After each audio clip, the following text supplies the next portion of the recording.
This is Grantley, a sprawling metropolis now home to over 200,000 residents. A lot of work has been done to keep this city happy, healthy, and profitable, but our work is not finished yet. We have a big housing shortage on our hands, and with the dense core of our city already developed, it's time to fill in more of the empty land on the perimeter. I also plan to work on something fun in the center of the city, so be sure to stick around if you want to see that. Let's get started.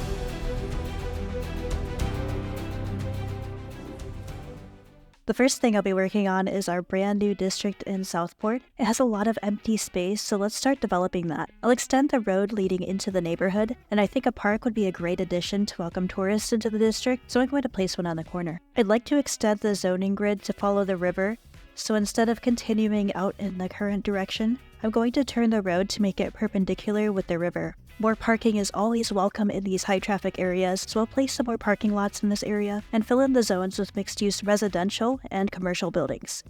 I'm looking for something else interesting to add to the neighborhood that matches the aesthetic, so I feel like a university will be a great choice. I'll place the main building and its extensions on separate roads and connect them with paths to make it appear like a much larger campus. It wouldn't be complete without lots of parking for students and faculty, so some of this will be placed adjacent to the campus. To finish off the look, I'm going to place some sports parks on the campus, such as a football field, soccer field, and tennis courts. Across from the campus, I'm going to zone some smaller low-rent lots with tiny parking lots, and these will be our student housing. With the university completed, I'm going to begin zoning the empty land that surrounds it. Some low-density commercial will be adjacent to the campus as well as low-density housing.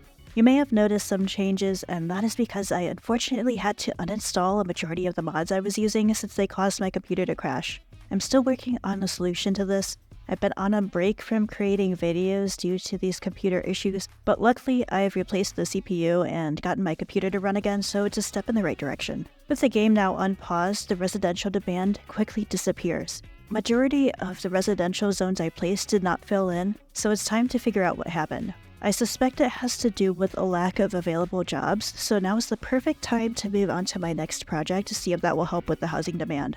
Along the river before the two cities meet, I want to create a brand new industrial area. I don't yet have a cargo harbor, so I will start by placing that and connect it to Southport by road.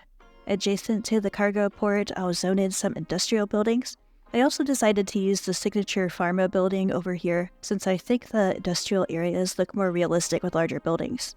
I also used the concrete texture to fill in some of this area.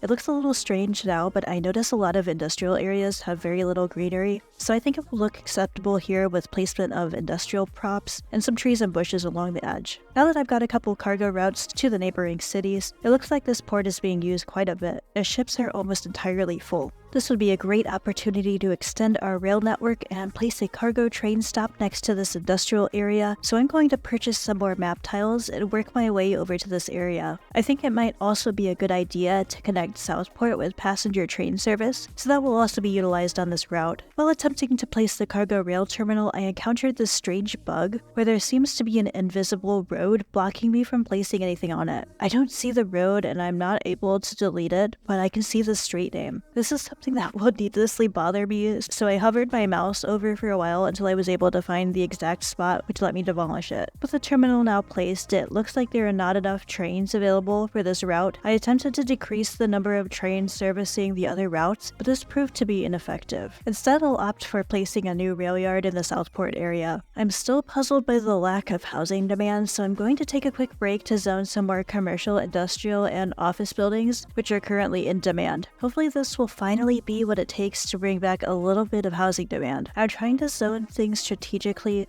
since I don't want giant spaces of only commercial buildings. I try to keep them close to residential areas and spread out appropriately, or else sales suffer from not having enough customers. While that's being built, I'm going to shift my attention back to the train station. I'd like to place a new station in the Southport adjacent neighborhood I've been working on. This smaller train station should be sufficient, and for now we'll create one route going to and from the neighboring region. After unpausing, I noticed some inefficiencies because my freight and passenger trains had to share the same track and had to stop and wait for each other constantly. With that in mind, I decided to upgrade this entire area with 2 parallel tracks, and that solved the issue. Since I'm still not seeing a return to housing demand and I'll work on the final project I had planned for the city, which is an amusement park area on one of the islands between the cities. It will be connected by road from Vermont Springs. Unfortunately, there aren't many good amusement park assets yet, so I'll have to make do with what's available. The main attraction will be the Ferris wheel.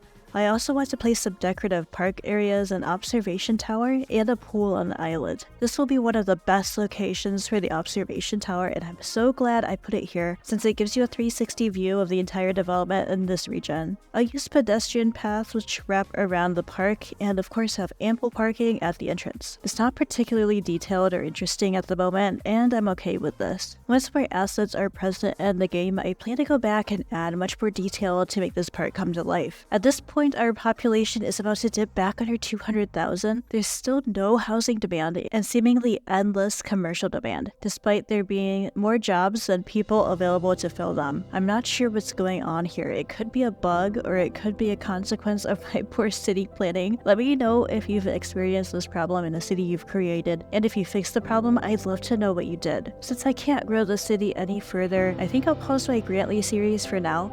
This gives me the opportunity to focus more on my newer projects, which I'm excited to share with you. I'm so glad to be back making videos, and I hope you enjoyed watching the development of this city. Thanks for sticking around, and I'll see you soon with new videos.